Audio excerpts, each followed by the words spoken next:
कल विद्युत रासायनिक श्रेणी लिखवा दिया था, ठीक है।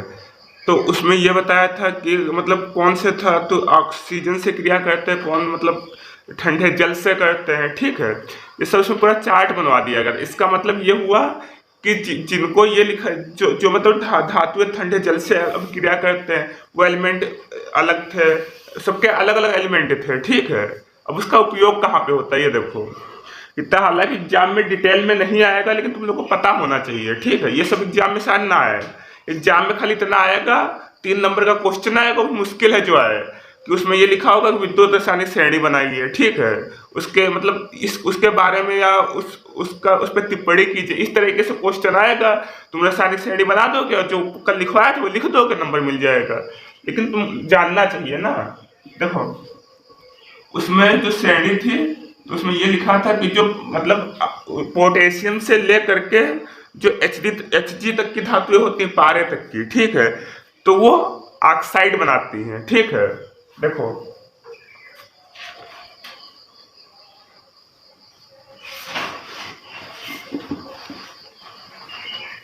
देखो एच जी ले लिया, ठीक है, प्लस O2 ले लिया, तो ऑक्साइड बनेगा, यानी इसके साथ में O जुड़ेगा, तो HgO हो जाएगा।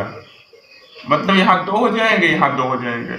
तुम कल जो रासायनिक श्रेणी बनवाया था उसमें चेक करना, जो हमने ये लिखवाया था तो उसमें पोटेशियम से लगा करके जो पारे तक की धातुएं थी, तो उसमें वो एरो में लिखा था कि ये ऑक्साइड बनाती हैं।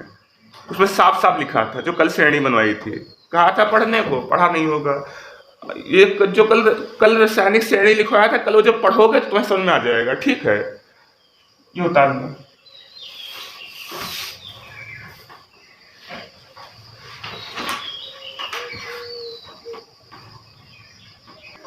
देखो जो श्रेणी बनवाई थी इसमें 3 धातुएं नीचे नीचे रखी गई थी, ठीक है। वो 3 धातुएं कौन सी थी? अगर कल जो श्रेणी बनवाई थी, जब वो समझोगे, ठीक है, जो वो देखोगे खुद समझ में आ जाएगा। उसमें सब हमने लिखवा दिया था, ठीक है। जो नीचे 3 धातुएं रखवाई थी, जो सबसे नीचे लिखी थी, तो उसमें एक एरो लगा था, हमने लिखवाया था ये धातुएं ऑक्साइड नहीं बनाती हैं। कल जो पन्ना पेज पलट के देखना तो उसमें ये लिखवाया था, ठीक है। आज समझ में नहीं आ रहा है तो कल जो रासायनिक श्रेणी लिखवाई थी वो तुम रिवाइज करना, ठीक है, तो समझ में आ जाएगा। देखो यहाँ पे जो Ag और AuPt है ये ऑक्साइड नहीं बनाते हैं। जो नीचे की ये 3 धातुएं होती हैं ये ऑक्साइड नहीं बनाती हैं, यानी अगर इनको ऑक्सीजन से क्रिया करोगे तो ये ऑक्साइड नहीं देंगी, O के साथ में मिलेंगी नहीं, ठीक है। फिर अगला पॉइंट लिखो। कल जब श्रेणी बनवाई थी उसमें ये लिखवाया था कि मतलब ये जो इतनी धातुएं थी उन पे एरो लगा हुआ था कि ठंडे जल से अभिक्रिया करके हाइड्रोजन मुक्त करती है या ठंडे जल से अभिक्रिया करती है, ये कल लिखवाया था, ठीक है। जो पहला इससे पहले वाला जो लेक्चर था वो कायदे से देख लेना, रिवीजन कर लेना श्रेणी का, ठीक है। देखो इसमें क्या होगा, ये ठंडे जल से अभिक्रिया करेंगी। देखो सोडियम हुआ, पोटेशियम हुआ, बेरिलियम हुआ, फ्रांसियम हुआ, कैल्शियम हुआ, ठीक है। इन सबके लिए नियम बराबर है, चाहे किसी से क्रिया करा दो तो वो ठंडे जल से, इनमें से किसी एलिमेंट की ठंडे जल से अभिक्रिया कराओगे, ठीक है, तो हाइड्रोजन मुक्त हो जाएगा, ठीक। जैसे देखो हम सोडियम की पहले करा रहे हैं, तो देखो सोडियम की कराया, जल का फार्मूला क्या होता है, H2O होता है, ठीक है। तो देखो तो H2 बाहर निकल जाएगा इस तरीके से, ठीक है। H2 बाहर निकल गया, अब क्या बचेगा, तो यहाँ पे सोडियम हाइड्रोक्साइड बन सकता है, तो इसके 2 एलिमेंट लेने पड़ेंगे, इसके भी 2 लेने पड़ेंगे, तो 2NaOH बनेगा, ठीक है, सोडियम हाइड्रोक्साइड। देखो इसमें हाइड्रोजन बाहर निकल गया ना, हाइड्रोजन बाहर निकल गया। कल की क्लास में वो एरो बनवा के उसमें श्रेणी बना के एलिमेंट लिखवाए थे, उसमें यही चीज तो लिखवाई थी कि ये ठंडे जल से अभिक्रिया करके हाइड्रोजन मुक्त करते हैं, यही तो लिखवाया था कल, पढ़ा था, तो उसमें यही लिखवाया था, ठीक है। ये लिख लो। पोटेशियम की करोगे तो क्या आएगा, के है, के की H2O से कर दो, तो इसमें हाइड्रोजन बाहर निकल जाएगा, हाइड्रोजन गैस, जो हाइड्रोजन गैस होगी ये बाहर निकल जाएगी, ठीक है। फिर देखो के ठीक है, OH हो जाएगा, KOH। यहाँ पे 2 एलिमेंट ले लो, इसका तो सेम ही रहेगा। Ca का देखो, Ca का देखो क्या होगा, Ca प्लस H2O है, इसमें हाइड्रोजन गैस बाहर निकल गई, ठीक है।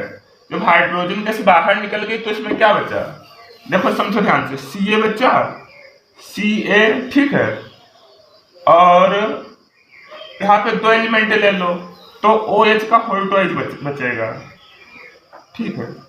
ये एक जैसे ही थोड़ा अलग है, ये उतार लो।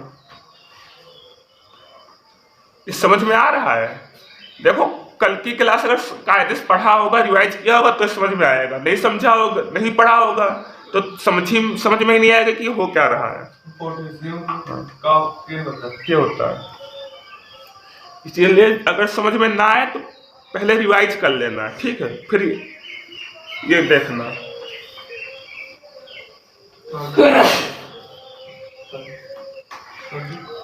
और अगर ऑनलाइन में तो यूट्यूब पे पढ़ रहे हो तो पहले जो इससे पहले वाला वो वीडियो था वो देख लेना कायदे से।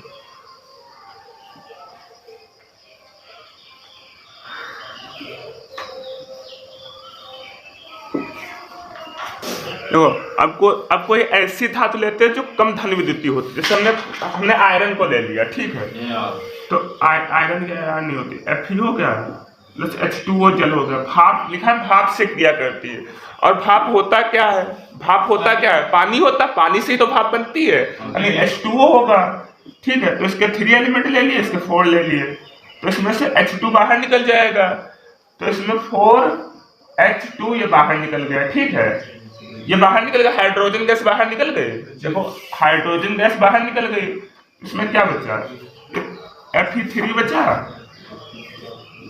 और क्या बचा, O कितने बचे, 4 बचे, तो Fe3O4 बचा। देखो इसमें होता है, ये कुछ अलग सा लग रहा है, अलग सा क्यों लग रहा है, क्योंकि ये जो है आयरन ये कम धन विद्युतीय होता है, ठीक है, और ये क्या होता है, प्रबल धन विद्युतीय होता है। कल धन विद्युतीय बताया था कि प्रबल कौन से होते हैं, ठीक है, और मतलब प्रबल जो कम धन विद्युतीय होते हैं वो कौन से होते हैं, ठीक, ये समझाया था कल। इसमें बताओ प्रबल धन विद्युतीय तत्व कौन से होते हैं, किसे कहते हैं, किसे कहते हैं पता है, कुछ नहीं याद है, पढ़ाई नहीं है। देखो कल बताया था जो इलेक्ट्रॉन आसानी से त्याग देते हैं, जैसे सोडियम है, समझो ध्यान से, सोडियम है, इसमें इलेक्ट्रॉन निकलेगा ना, सोडियम में तभी तो यहाँ प्लस चार्ज आएगा, सोडियम है इसमें इलेक्ट्रॉन निकलेगा तो प्लस चार्ज आएगा, ठीक है। अगर ये आसानी से इलेक्ट्रॉन निकाल देगा तो अधिक क्रियाशील होगा, यानी प्रबल धन विद्युतीय होगा, ठीक है, यानी जो इलेक्ट्रॉन है आसानी से निकाल दिया, यानी प्लस चार्ज जल्दी आ गया तो प्रबल धन विद्युतीय होगा। अगर इलेक्ट्रॉन निकालने में समय लग रहा है तो ये प्रबल धन विद्युतीय नहीं होगा, ठीक है। अगर इलेक्ट्रॉन निकालने में समय लग रहा है, देरी लग रही है, तो क्रिया भी जल्दी नहीं करेगा, जब क्रिया नहीं करेगा तो प्रबल धन विद्युतीय भी नहीं होगा, ठीक है, कल समझाया था। ये क्या है, ये प्रबल धन विद्युतीय नहीं है, ठीक है, और ये सब क्या है, ये प्रबल धन विद्युतीय है। सोडियम की रिएक्शन करो तुरंत हो जाएगी, पोटेशियम की रिएक्शन करो तुरंत हो जाएगी, बेरिलियम की करो तुरंत हो जाएगी, स्ट्रोंशियम की करो तुरंत हो जाएगी, कैल्शियम की करो तुरंत हो जाएगी, लेकिन जब तुम आयरन की करोगे तो इतनी जल्दी नहीं होगी। और ना हो तो आयरन को जब तुम देखते हो लोहे को किसी चीज में मिलाया जाता है तो तुरंत नहीं मिलता है, उसको बहुत वो मेहनत करनी पड़ती है, और सोडियम को मिलाते तुरंत मिल जाता है, ठीक है। देखो इधर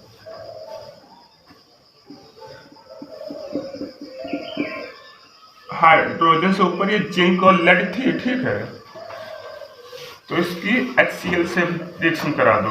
देखो हाइड्रोजन से ऊपर धातुएं जो थी उनमें एरो लगा हुआ था कि ये जो धातुएं होंगी ये उससे तन अम्लों से अभिक्रिया करेंगी तो हाइड्रोजन गैस मुक्त होगी, ठीक है।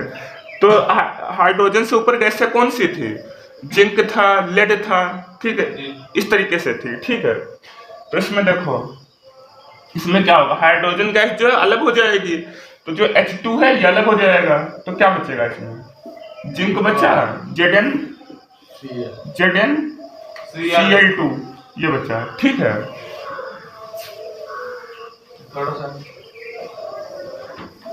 देखो ये HCl क्या है, HCl एक अम्ल है। कैसा अम्ल है? तनु है, डाइल्यूट है, ठीक है। हाँ, ये डाइल्यूट हमने ले लिया, ठीक है, इसको पतला कर लिया, फिर इससे रिएक्शन कराई तो हाइड्रोजन गैस इसमें से बाहर निकल गई, ठीक है। कल जो चार्ट बनवाया था उसमें सब ऊपर तेल लगा था, हाइड्रोजन के ऊपर उसमें लिखा था कि ये तनु अम्लों से क्रिया करती है। लिखा था कि नहीं लिखा था?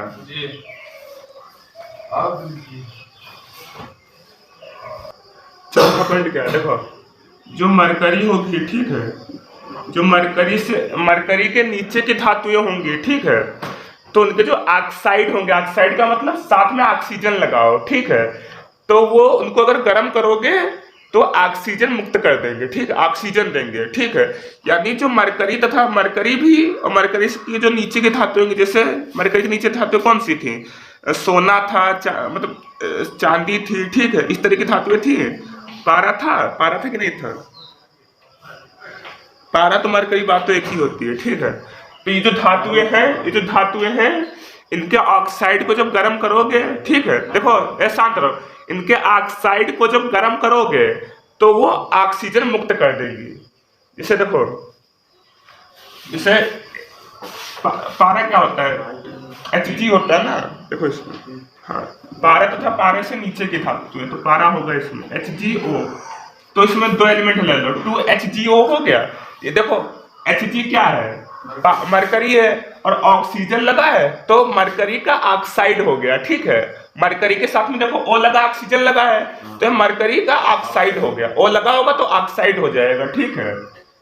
तो इसमें क्या होगा? ये मुक्त, ऑक्सीजन मुक्त हो जाएगा, यानी ऑक्सीजन क्या होगा? अलग हो जाएगा, ठीक है। तो O2 क्या हो गया? अलग हो गया। O2 गैस है तो ये अलग हो गई, ऊपर चली जाएगी, ठीक है। फिर क्या होगा? Hg कितना होगा? 2Hg हुआ, 2Hg होगा कि Hg2 होगा? क्या होगा? 2Hg होगा, ठीक है। देखो यहाँ पे, अब देखो, सोने के साथ में कराओगे तो क्या होगा? Ag, सोना है नहीं, Ag के साथ में AgO, सॉरी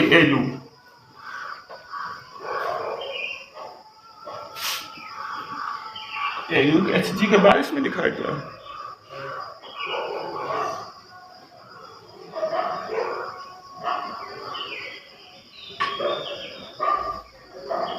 Au कराओगे तो सेम हो जाएगी Ag की, देखो, ठीक है। देखो Ag की कराओगे तो ऑक्सीजन गैस बाहर निकल गई, ठीक है। तो इसमें क्या बचा? 2 दूना 4 Ag बचा, हो गया। Au कराओगे तो सेम ऐसे ही हो जाएगा, Ag है।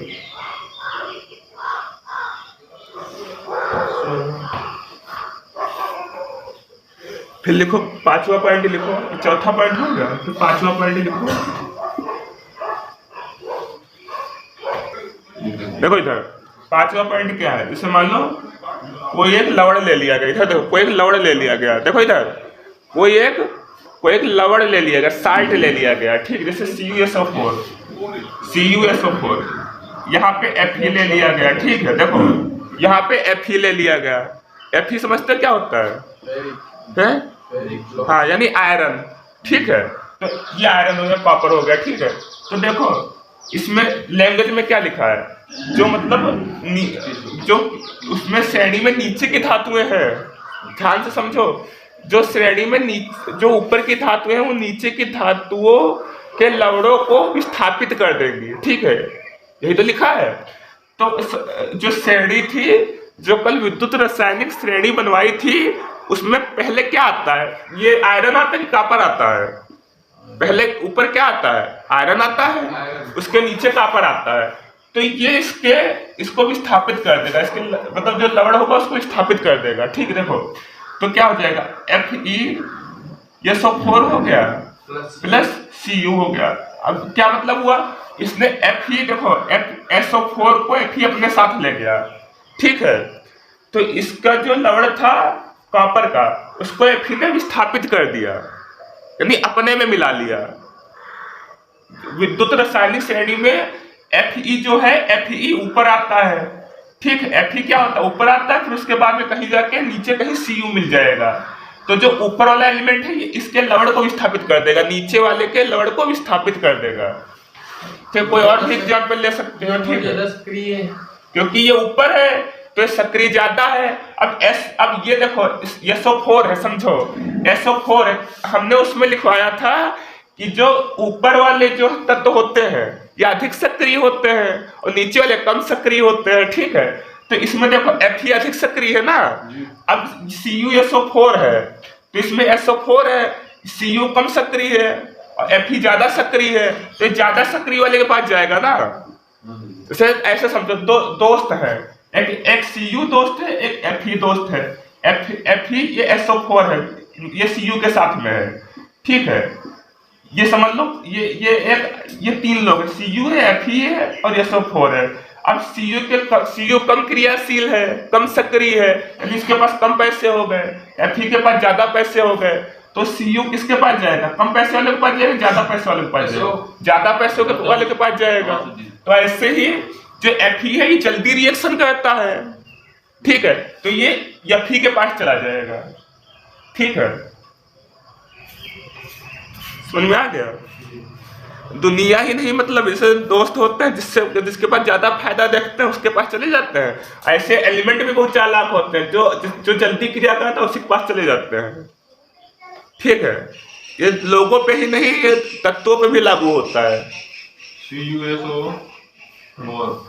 देखो, अच्छा एक बात बताओ, जो कल श्रेणी बनवाई थी, जब कल बनवा रहे होंगे समझ में नहीं आ रहा होगा, लेकिन अब समझ में आता है कि कल इसका यूज कहाँ पे था। आ रहा है कि नहीं आ रहा है? ऐसी चीजें धीरे धीरे आती है। 5 मिनट कम 6 बनने में। देखो आज का जो क्लास है यहीं पे खत्म करें। जो अगली क्लास होगी ये इंपॉर्टेंट है, जो तुम्हारे एग्जाम में आने वाला है, जैसे धातु कर्म का जो सामान्य परिचय है। ठीक, अयस्क का सांद्रण क्या होता है, ये सब जो टॉपिक है अयस्क के बारे में ये बताएंगे। ठीक है, कल से नया टॉपिक स्टार्ट होगा। भाजन क्या होता है, निष्ठापन क्या होता है, ठीक है, फैन फ्लावन विधि क्या होती है, ठीक, ये सब चीजें बताएंगे। ठीक है, यहाँ पे कल से नया टॉपिक स्टार्ट होगा। और कल का जो टॉपिक है ये तुम्हारे एग्जाम में आता है। एग्जाम में ही क्यों, कक्षा 11-12 दोनों में मिलेगा। 11 में तो बहुत ही मिलता है, 12 में भी है। ठीक है, याद कर लेना। ठीक है, और ये अगर समझ में ना आए जो पिछली क्लास है वो देख लेना। वो देखोगे तो ये समझ में आ जाएगा, सीधे देखोगे तो समझ में नहीं आएगा। ठीक है।